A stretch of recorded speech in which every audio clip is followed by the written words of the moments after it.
What is up, guys? Welcome back to the channel. Today's reaction video is going to be part 2 of the accent expert gives a tour of US accents. Now, you've got smart pieces today. I've literally just got in from work. It's like 20 degrees outside. As you could probably tell by the voice, the last time we did part 1, my voice was completely wrecked because the England game. Today, it's a little bit stuffy because I've got a cold. It's not COVID, it is a cold.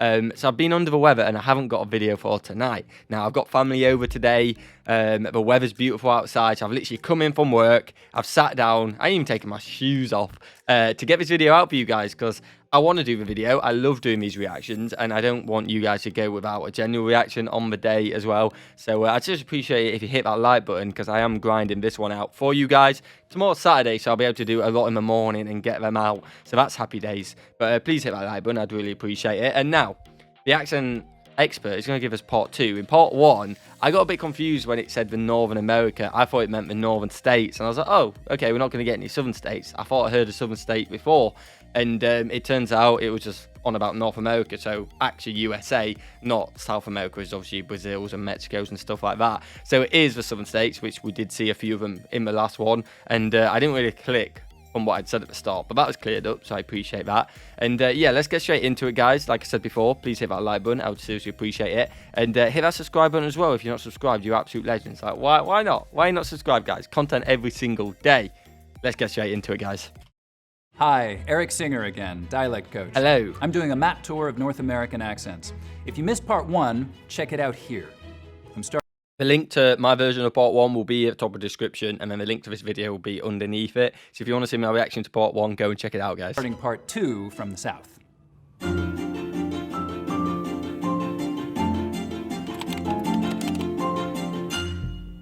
Picking up where we left off, we were talking about RHOTIC accents, where the R sound is always pronounced in the piney woods belt. But down in the southern part of Louisiana, it is one of the few areas that's still pretty reliably non-RHOTIC. Even though many historically non-RHOTIC areas of the South have gotten their R's back, this one's hanging on. This is also one of the places in the South, the Appalachians and the Ozarks, or a few of the others, some parts of Texas, where you still hear a wh sound, words like which, what, where. You also get what. Okay, well mine is more like very W, like what, not what.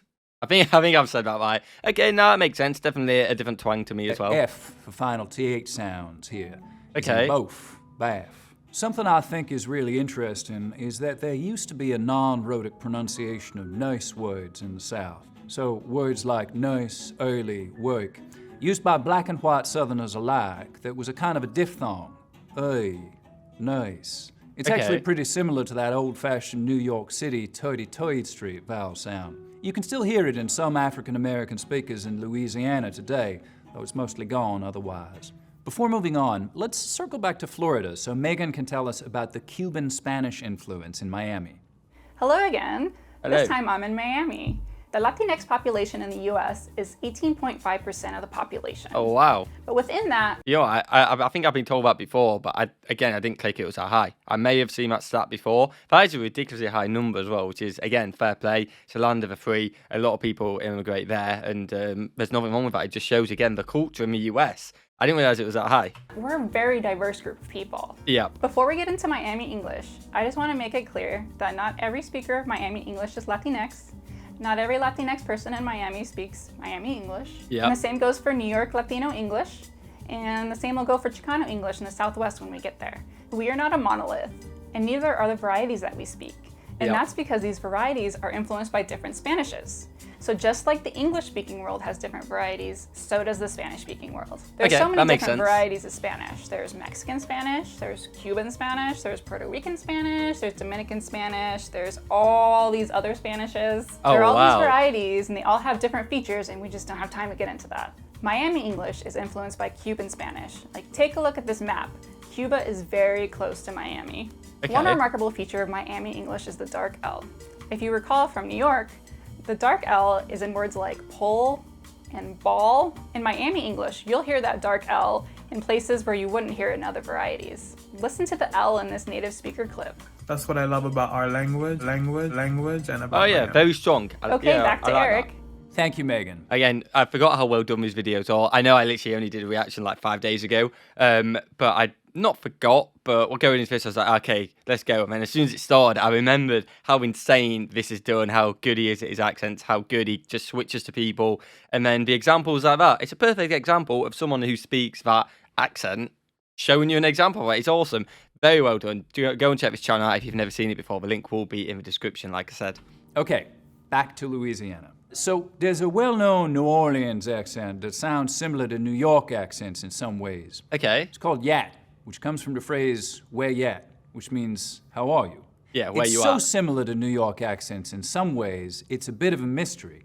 Even some really weird little things like bad and back not having the same vowel sound. I got a bad back. New Orleans had a similar mix of immigration to New York in the... I had a bad back. Okay, more sharp, more drawn out. I think that's where we're going. That makes sense. 19th century, but also very close shipping ties to New York City. So contact is likely part of the explanation. That too. makes sense. Yeah, yeah. Of course, we can't leave Louisiana without talking about Cajun. The Cajuns were a French-speaking people who originally came down to Louisiana from Nova Scotia. Yeah. Some still speak Cajun French, but you can hear the influence French had on Cajun accents in English in the rhythm and the melody, the way there's a tendency to stress the final word or syllable in a phrase, and also in the way final consonant sounds can get assimilated, sort of schlooped up into the sound before them, so that hand could just be hand, rent could just be rent, hand me the rent there. So continuing west to Texas. Now, one thing that sets a lot of Texans apart from other Southerners is that there's a lot less goose fronting. So the tongue stays further back through that whole vowel sound instead of coming forwards. Surely for Texas we're going to hear a y'all. We're surely going to hear him say y'all. But again, just on that French one, to me, what's going through my head is mental for these little things. You don't really notice as an average person like myself. I don't really notice it, to be honest. But then when he points it out and says it, it's like, oh my God. Like, that's so definite. It's pretty awesome to see. And again, he's so impressive just flicking in and out the accents. It's so impressive. So if I go from, say, somewhere in the Carolinas and head west and talk about blue moons and soup spoons, I'll start off with very fronted goose vowels, blue moons and soup spoons. Okay. But they'll get less and less fronted the further west I go. Blue moons and soup spoons, blue moons and soup spoons. Oh, wow. When I cross the Mississippi, I don't have very fronted goose vowels anymore, but by the time I'm in Texas, blue moons and soup spoons, it's not coming forward hardly at all now. Now, one thing that separates the eastern part of the state from the western part is how far the price smoothing goes. Okay. Remember when we talked about how Piney Woods belt accents have full-on price smoothing, so it affects ride and write, live and life? We'll see that kind of full-on version in western and central Texas. All those words are smoothed out, just like wow. that. But in the eastern part, it's only on words like high, ride, and live. Words like right and life will have a diphthong. Why is it this way? Well, again, because of the history of settlement patterns. The white people who settled in the western part, in the Great Plains part of Texas, the western and central parts, mostly came from Tennessee and the Appalachians, full price smoothing areas. As we head up... Oh, we have got an ad. That's absolutely fine. I would just say that this is so impressive. We're not going to skip because I'm not going to have time to do a lot of editing, but it is so impressive. I'm really enjoying this video. I hope you are. And while we've had that ad, I may as well just throw in, if you haven't hit that like button already, what are you doing? You made it, what, 8 minutes in? Maybe 7 minutes of my waffling? Hit that like button, I'd seriously appreciate it. And if you don't like the video and you've made it this far in, let me know in the comments, guys. Let me know. I'm enjoying it. Turn it over to Kalina Newmark again. Hello again. Oklahoma is a home to nearly 40 Native American nations, including the Cherokee and the Comanche. Before jumping into the local Native American dialect features here in Oklahoma, I'm going to share a little bit about the history of Native American English. Native American English is also known as the res accent or reservation accent. Yeah. It occurs in First Nations and Native American communities across the United States and Canada, regardless of whether or not a heritage language is spoken. Native American English is often identifiable because of its prosody. Sometimes it's described as monotone, other times it's described as sing-songy. Within Oklahoma, community members describe Native American English both ways, and that makes sense. There are different varieties within the state. Definitely, in western Oklahoma, the Anadarko accent has been described as monotone. Contrast that with Cherokee English in eastern Oklahoma, which is more sing-songy. Sometimes we can forget where we come from, you know what? With that, let's go back to Eric on the map tour. Wow. Thank you, Kalina. You can see it in Quick there, stop yeah. in the Ozarks, where we can hear some accents that are real close to Southern Appalachian accents. A little bit different goat vowel and some others, but real close in a lot of ways, which is because, again, of settlement patterns. The original European settlers of the Ozarks came from Southern Appalachia. And we hear some of those same constructions, like a going and a hunting, as well as a lot of shared specific dialect words. Now, up in Chicago, and in fact in the whole Great Lakes area, we have one of the most significant ongoing changes happening anywhere in the English-speaking world today. It's called the Northern Cities Shift, or the Northern Cities Vowel Shift. And it may be the biggest change in English pronunciation anywhere since the Great Vowel Shift, right up to and through Shakespeare's time. Oh, now, wow. it's a change shift, which is kind of a merry-go-round of changes. Here's how it goes. So in most accents of English, the vowel sound in words like cat, bag, what we call the trap vowel, is something like ah, right? Yep. We make it with the tongue cupped down low and towards the front of the mouth like this. Ah. Yeah. Okay, ready for this? A charge for people who saw me mouthing that in my head to figure it out. Here's the first move in the Northern Cities change shift. This vowel unit moves up in this direction. So it's pronounced with a little bit tenser tongue and sounds like cat, bag, up here. Put the cat in the bag. Now that leaves an open space in terms of available vowel real estate where that trap vowel used to be. Now it turns out that vowel sounds like to space themselves out in our mouths. They abhor a vowel vacuum, if you will. Okay. And so what happens is that the lot vowel, which normally lives back here, your tongue cupping low down in the back for an open ah sound, Yep. moves forwards towards where trap used to be. So in Chicago, it's not a hot pot, it's a hat pot. Now those are just the first two moves in the change shift. The thing about a change shift is each move makes the next one happen. Yeah. So trap, moving up higher, pushes the dress vowel back in the mouth. So words like bed next sound like bud next. And then the vowel sound that was back there to begin with, the sound in strut, bus, lucky, has to move back further. Bus, lucky. So now cot sounds like cat, bat sounds like bet sounds like butt, and butt sounds like bought. Pretty. Who would have thought, right? Not me.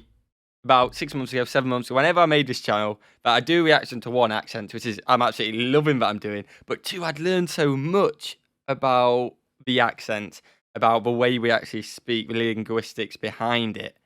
Like, wow. And I'm a little bit mind blown here, to be honest. I'm learning so much. This is awesome. And the fact you can have a change and shift and there's this knock-on effect. It can't just be me who's like, wow, I never actually thought of language this way. You know what I mean? Or am I just being an idiot like normal? Let me know. A dramatic shift. This whole area around the Great Lakes is affected by the Northern Cities shift, though not every part of it has it to the same extent. Yeah. Besides Chicago, it's strongest in Syracuse, Rochester, Buffalo, and Detroit. Okay. Let's head over to St. Louis. Here's Nicole. There's a feature in... We all know the... As you have another ad, like I said, we're not editing this out because I won't have time to do it. I'm going to go and enjoy the sun, but I just got to keep saying it's so impressive the way he speaks and his language. Oh, it's just all, this video is awesome. And another ad, hit that like button. Like, if you haven't hit it already and you're still watching, I don't know what to say. You're a legend anyway, but just come on, hit it. Why not? in places like St. Louis and Memphis called the Near Square Nurse Merger, or R centralization. Okay. If you know the song by the rapper Nelly, Hot in Her, you have seen an example of this. It is her for here. I don't know if I know that song. I'm useless with names of songs. Maybe if they play it in it, I will have, but I don't think I have. Or R centralization. And you can also hear it in this clip. Girl, I told you I need to get my hair done. Her done. Okay, yeah, wow. Okay, let's go back to Eric. Thank you, Nicole. Can we talk about Minnesota for a minute? You know, If you want. people from Minnesota often complain about overbroad, stereotypical Minnesota accents, just going too far.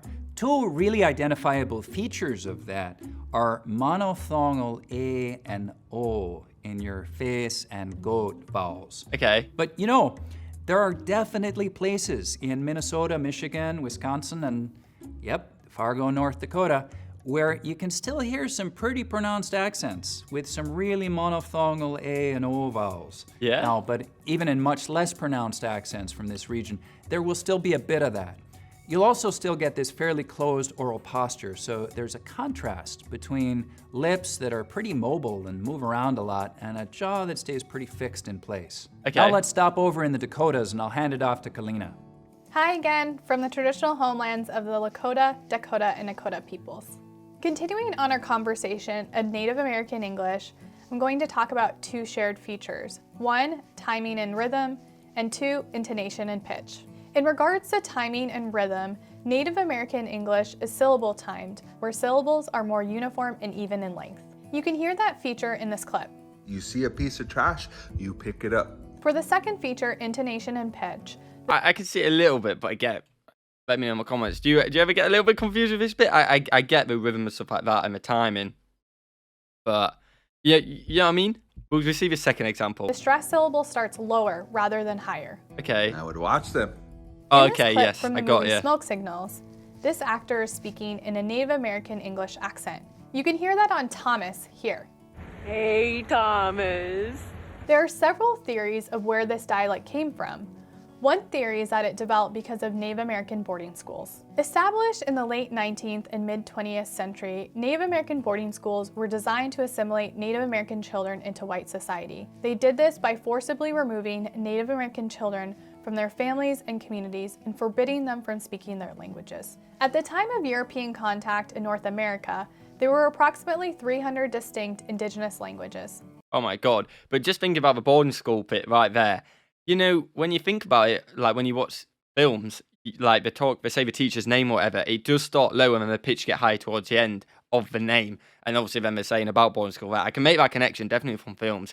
And it's like, hello, miss, and then low and then high for the end of the name. Definitely is a connection there, which is again a real life example of what you've seen, which is pretty awesome that I can connect the dots with there as well. Since then, 113 of these languages have been lost, Oh, and wow. many more are in danger, as fewer and fewer Native American children are learning our languages. Yeah, Despite all of this, we have created a dialect of English that is uniquely ours, a dialect that helps us to create and recreate our identities as Native American people. Let's go back to Eric for the next stop on the map tour. Thank you, Kalina. Quick detour to Iowa.